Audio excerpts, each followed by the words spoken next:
Hi, everybody. This is attorney Chris Marr, and I just wanted to discuss very briefly some of the new laws or new legal changes that have occurred to in our legal system here in the state of New York.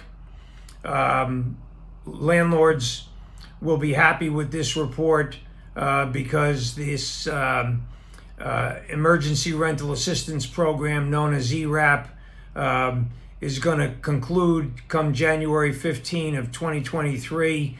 The program is financially broke. There's no money to pay landlords. There's serious discussions going on about what's going to happen with these ERAP applications that have been filed, where there's little to no realistic possibility that a landlord's going to get paid from the ERAP program, but that's going to be left for another day down the road. We wait to see what the governor's got planned and whether the state will be able to get any further funding from the federal government for that ERAP program. But after January 15, ERAP is done. The next issue is nursing homes. COVID brought nursing homes to the fore for all of us.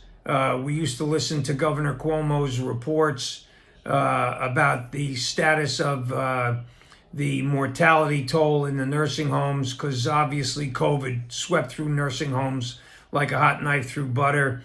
As a result of that, now what we have is a situation where the new law that took effect on January 1st requires that families and legal guardians be notified anytime there's an infection in a nursing home, and that the nursing home has to establish a plan for how they're going to deal with that type of epidemic. And God help us if it ever happens again, but eventually something similar will happen. And those of us who are familiar with nursing homes know that people in nursing homes generally can't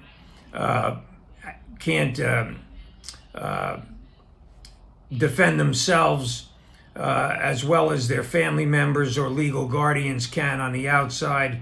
So this is a good law. The next issue I want to talk about is the infamous robocalls.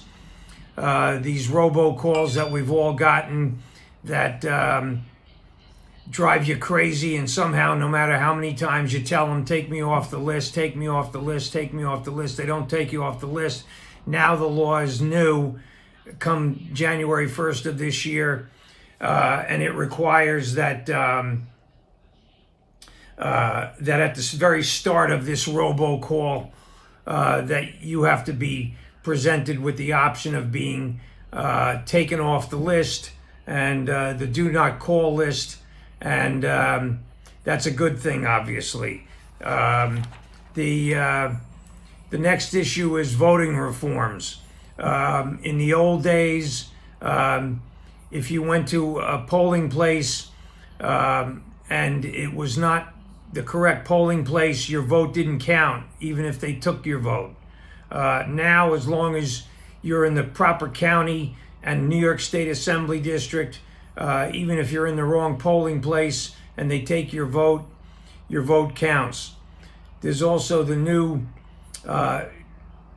time limit for registering to vote. In the old days, it was 25 days before the election. Now it's 10 days if you register in person or 15 days if you register by mail. But that's obviously a good thing because so many people have busy lives and they don't realize until the last minute that they've got to register to vote, or that they've got to change where they are registered to vote if they've moved.